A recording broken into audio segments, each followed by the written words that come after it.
এবার কোরবানি শুভেন্দু অধিকারীকে দিয়ে শুরু। এত এত গরু জানি না কারা ছেড়ে দিয়েছে, আর সব গরু এসে এখানে আমাদের পাড়াতে জড়ো হয়েছে। ঈদের জন্য যেসব গরুগুলো বিক্রি করে তারা হয়তো এই মুহূর্তে সেই গরুগুলো বিক্রি করতে পারেনি বলে তারা কি খাওয়াবে, বা হয়তো এরকম হয়তো তাদের মাথার মধ্যে কিছু চিন্তা এসছে বলে তারা গরুগুলো হয়তো ছেড়ে দিয়েছে। সরকারকে আমরা ভোট দিলাম, বিজেপি আসলে আমাদের উপকার হবে, ভালো হবে, সেই জন্য আমরা ভোট দিয়েছি। কিন্তু আমরা ভোট দিয়ে আমরা তো ঠকছি, এখন আমাদের পেটে তো লাথি মারছে। এই সরকার মুসলমানদের টাইট দিতে গিয়ে টোটাল সমাজটাকেই টাইট দিয়ে ফেলছে, যার কারণে আজকে দেখবেন যতটা বেশি আন্দোলন মুসলমানরা না নামছে, আমার হিন্দু ভাইরা বেশি নামছে। ঈদের মাত্র আর কয়েকদিন বাকি, অথচ এখনো পশ্চিমবঙ্গে একটি গরু বিক্রি হয়নি। গরু বিক্রি করতে না পেরে কান্নায় ভেঙে পড়ছে পশ্চিমবঙ্গের হিন্দুরা। শুভেন্দুর একঘেয়েমি সিদ্ধান্তে আজ লক্ষ লক্ষ টাকা ঋণ নিয়ে আত্মহত্যার পথ বেছে নিতে বাধ্য হচ্ছে অসহায় হিন্দু গোয়ালারা। গরুর খাবারের ব্যবস্থা করতে না পেরে এরই মধ্যে শত শত গরু রাস্তায় ছেড়ে দিয়েছে গোয়ালারা। মুসলমানরা বলছে বিনা পয়সায় গরু দিলেও মুসলমানরা গরু নিবে না। এত উৎকণ্ঠা আর অনিশ্চয়তার মধ্যে এখনও পশ্চিমবঙ্গের হিন্দু গোয়ালারা চাইছে শুভেন্দু যেন তার সিদ্ধান্ত পরিবর্তন করে এবং পশ্চিমবঙ্গে গরু কুরবানি করার অনুমতি দেয়। দর্শক, আপনাদের কি মনে হয়, শুভেন্দু কি শেষ পর্যন্ত তার সিদ্ধান্ত পরিবর্তন করবে? আর যদি সিদ্ধান্ত পরিবর্তন না করে তাহলে কারা ক্ষতিগ্রস্ত হবে, হিন্দুরা নাকি মুসলমানরা? আপনাদের মতামত অবশ্যই কমেন্ট করবেন। এদিকে পশ্চিমবঙ্গের হিন্দুরা যেই স্বপ্ন নিয়ে শুভেন্দুকে মুখ্যমন্ত্রী হিসেবে নির্বাচিত করেছে তাদের স্বপ্ন ভেঙে তছনছ করে দিয়েছে শুভেন্দু অধিকারী। তাই এখন ভারতের হিন্দুরা বলছে শুভেন্দুকে নির্বাচিত করে তারা ভুল করেছে।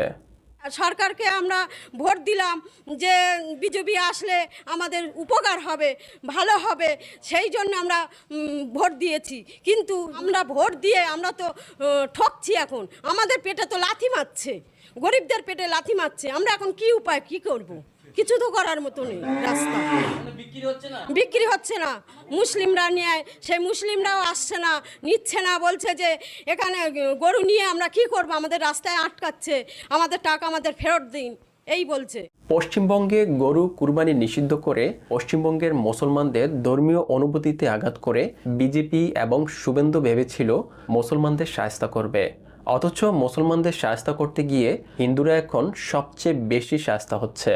ভারতের সচেতন নাগরিকরা বলছে শুভেন্দু অধিকারী মুসলমানদের গরু কুরবানি নিষিদ্ধ করার আগে কারা বেশি গরু লালন পালন করে তা আগে জানা প্রয়োজন ছিল, কারণ ভারতের বেশিরভাগ হিন্দুরা ব্যবসার উদ্দেশ্যে গরু লালন পালন করে থাকে। এই সরকার মুসলমানদের টাইট দিতে গিয়ে টোটাল সমাজটাকেই টাইট দিয়ে ফেলছে, যার কারণে আজকে দেখবেন যতটা বেশি আন্দোলন মুসলমানরা না নামছে, আমার হিন্দু ভাইরা বেশি নামছে।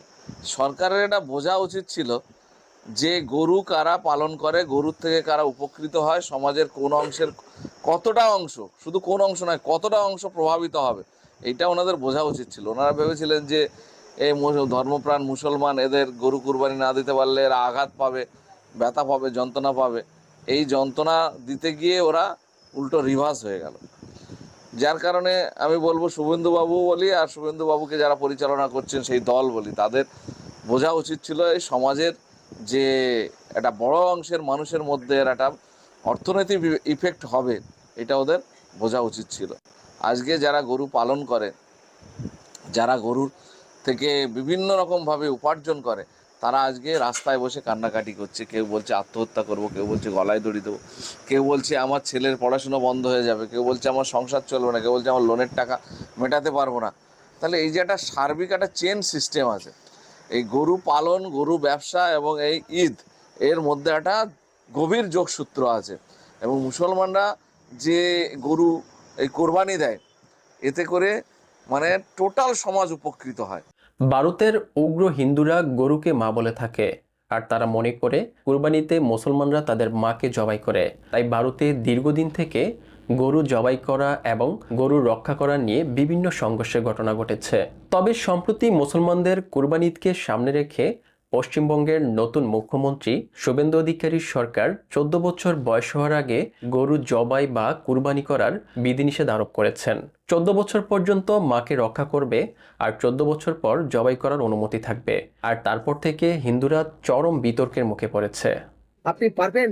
আপনার মা যখন বয়সলেন্দ হয়ে যাবে, বৃদ্ধ হয়ে যাবে, মা চলতে পারবে না, অসুস্থ হবে, ক্লান্ত হবে, সেই মাকে তখন বলি দেবেন? এটা কেমন বিচারি?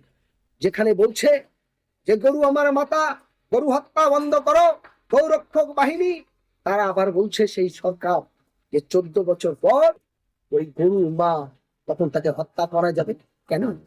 আমার মা সে 14 বছর বয়স পর অসুস্থ হয়ে যাবে, ক্লান্ত হয়ে যাবে, সেই মাকে তখন বলি দিতে হয়। এ কেমন বিচার? এ বিচারিতা মেনে নেওয়া যায় না। এই বিচারিতার বিরুদ্ধে আমি কেন্দ্র এবং রাজ্য সরকারের এই সিদ্ধান্তকে তীব্র বিরোধিতা করে বলতে চাই না। আইনটা আইনের পক্ষে চলুক। রাজনীতি হলে রাজনীতির জায়গা কাপ, আর এই যে নীতির জায়গা যাচ্ছে এটাকে আপনারা বলুন। কেন 14 বছর পর বৌমা তাকে হত্যা করা হবে? যে গরুকে মাথা বলবেন, যে গরুকে মা বলবেন, যে গরুকে মা বলছেন, সেই গরুকে 14 বছর পর বলি দেবেন? ফলে সরকারের এই দ্বিচারিতা মনোভাবের জন্য আমরা ধিক্কার জানাই। আরেকটি কথা, আজকের গরু হত্যা, খাসি হত্যা, পশু হত্যা বন্ধর কারণে ভারতবর্ষে কয়েক লক্ষ বেকার তৈরি হবে। বিশেষ করে পশ্চিমবঙ্গে হাজার হাজার লেদার ফ্যাক্টরি আছে, সেই লেদার ফ্যাক্টরি গুলো সংকটে পড়বে। কয়েক লক্ষ বেকার শ্রমিক তৈরি হবে, যারা পড়াশোনা জানে না, যারা একজন ওই লেদার ফ্যাক্টরি কাজ করে তার 6 জন 8 জন 10 জন ফ্যামিলিকে জীবিকা নির্ভর হয়, রুজি রুটি চলে, খাবার চলে। সে হিন্দু, মুসলমান, দলিত, আদিবাসী, শিখ, ইসাই, তাদের ভবিষ্যৎ কি হবে? সরকার তাদের ফ্যামিলির ব্যবস্থা কি করবে? এটা কি একবারও ভেবেছেন?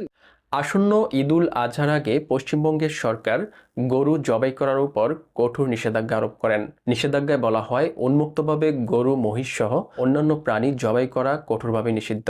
একই সাথে বলা হয় গরু কুরবানি দেওয়া ঈদুল আজহার উৎসবের অংশ নয় এবং ইসলাম ধর্মে কুরবানি দেওয়া বাধ্যতামূলক নয় বলে দাবি করেন শুভেন্দু অধিকারীর পশ্চিমবঙ্গ আদালত। পশ্চিমবঙ্গের নবনির্বাচিত মুখ্যমন্ত্রী শুভেন্দু অধিকারীর নেতৃত্বে বিজেপি সরকার পশু জবাই বন্ধে কঠোর বিধিনিষেধ আরোপ করেন। গত 13 মে এই প্রজ্ঞাপনটি জারি করেন। সরকারের এমন সিদ্ধান্তের বিরুদ্ধে ভারতের মুসলমানদের পাশাপাশি ভারতের সাধারণ হিন্দুরাও তুমুল প্রতিবাদ করছে। গরু কুরবানি বন্ধ করার বিরুদ্ধে বিক্ষোভ করছে ভারতের হিন্দু নারী পুরুষরা। হিন্দুরা বলছে যুগ যুগ ধরে মুসলমানদের কুরবানির যেই প্রথা চালু ছিল সেটি বন্ধ করা আমরা মানি না এবং মানব না। মুসলমানদের গরু কুরবানি করা চালু রাখতে হবে। উনি আমাদের মত না নিয়ে উনি একাই তো ওখানে বসে বসে বললে হয় না যে কুরবানি বন্ধ। মুসলমানকে মারতে গিয়ে আমাদের হিন্দুকেই মারছে, গরু খাচ্ছে বলে ওদেরকে জব্দ করতে গিয়ে আমাদের বাঙালিকে জব্দ করে দিচ্ছে। সরকার তো আমাদের পেটে লাথি মারছে। সে ওদের মুখে গল্প শুনেছি যে 3 বছর 4 বছর না হলে গরু কুরবানি দেওয়া যায় না, কেন একটা দাঁতের ব্যাপার আছে, দাঁত উঠবে তারপর সেই গরুটাকে দেয়। ওরা কোনোদিন কোনো অল্প বয়সী গরুকে দেয় না, আবার বৃদ্ধ বয়সেও দেয় না। না, ওনাদের তো কোনো অসুবিধা, ওনারা তো বলছে, আমরা ফোনে ইউটিউবে সব শুনছি যে ওরা ছাগল দেবে। কারা জব্দ হচ্ছে দেখো, তোমরাই তো হিন্দুরাই জব্দ হয়ে যাচ্ছে। আজ কাকে জব্দ করতে গিয়ে কে জব্দ হচ্ছে? ভারতে গরু কুরবানি বন্ধ করে দেওয়ায় মুসলমানদের চেয়ে হিন্দুরা সবচেয়ে বেশি বিপদে পড়েছে। কারণ ভারতের মুসলমানরা সিদ্ধান্ত নিয়েছে এই বছর তারা গরু কুরবানি দিবে না, তারা ছাগল, ভেড়া, দুম্বা কুরবানি দেওয়ার সিদ্ধান্ত নিয়েছে। ভারতের ইসলাম ধর্মের বিভিন্ন ধর্মীয় নেতা পশ্চিমবঙ্গের সকল মুসলমানদের সচেতন করে জানিয়ে দিয়েছে এবার কুরবানি ঈদে কেউ যেন কুরবানির গরু না কিনে। আমরা এবছরে কুরবানি দেবো, কিন্তু গরু কুরবানি দেব না। সিপিএম সরকার যখন ক্ষমতায় ছিল, তৃণমূল ক্ষমতায় ছিল, তখন প্রত্যেকে গরু কুরবানি দিয়েছে, তাতে কোনো বাধা আসেনি। আমি প্রত্যেকটা মুসলিম ভাইয়াদের কাছে অনুরোধ করব, আপনারা গরু কিনবেন না, গরু আপনারা কিনে কুরবানি দেবেন না, আমরা দেবো না। এতে শুধু আমাদের অসুবিধা হয় না অন্য কারো অসুবিধা হয় সেটা দেখার বিষয় আছে। কিছু কিছু জায়গায় বলা হচ্ছে গরু কুরবানি দেওয়া হোক, মুসলিমরা দলবদ্ধভাবে গরু কিনবে, লাখ লাখ টাকা দিয়ে গরু কিনবে, কিন্তু যেদিন কুরবানি হবে সেই দিন বাধা আসতে পারে।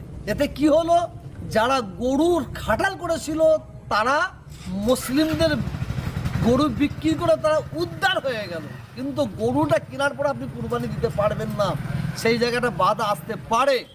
আপনি দুম্বা কুরবানি দেন, খাসি কুরবানি দেন, আপনি ভেড়া কুরবানি দেন, কিন্তু অসুবিধা কি আছে? আর এর ফলে ভারতের মুসলমানরা যদি গরু কুরবানি না দেয় তাহলে সবচেয়ে বেশি ক্ষতিগ্রস্ত হবে ভারতের হিন্দুরা। কুরবানি ঈদকে সামনে রেখে ভারতের হিন্দুরা ঋণ নিয়ে গরু লালন পালন করেছিল। উদ্দেশ্য ছিল কুরবানির সময় বিক্রি করে লাভবান হবে, কিন্তু এখন শুভেন্দু অধিকারীর বিতর্কিত সিদ্ধান্তে সব হারিয়ে পথে বসতে যাচ্ছে হাজার হাজার হিন্দু পরিবার। আর তাই এখন ভারতের হিন্দুরা বলছে শুভেন্দুকে ভোট দিয়ে ভুল করেছে পশ্চিমবঙ্গের মানুষ, তাই তারা শুভেন্দুর পদত্যাগ চায়। দর্শক, শুভেন্দুর পদত্যাগ হোক, কারা কারা চান আপনাদের মতামত অবশ্যই কমেন্ট করবেন।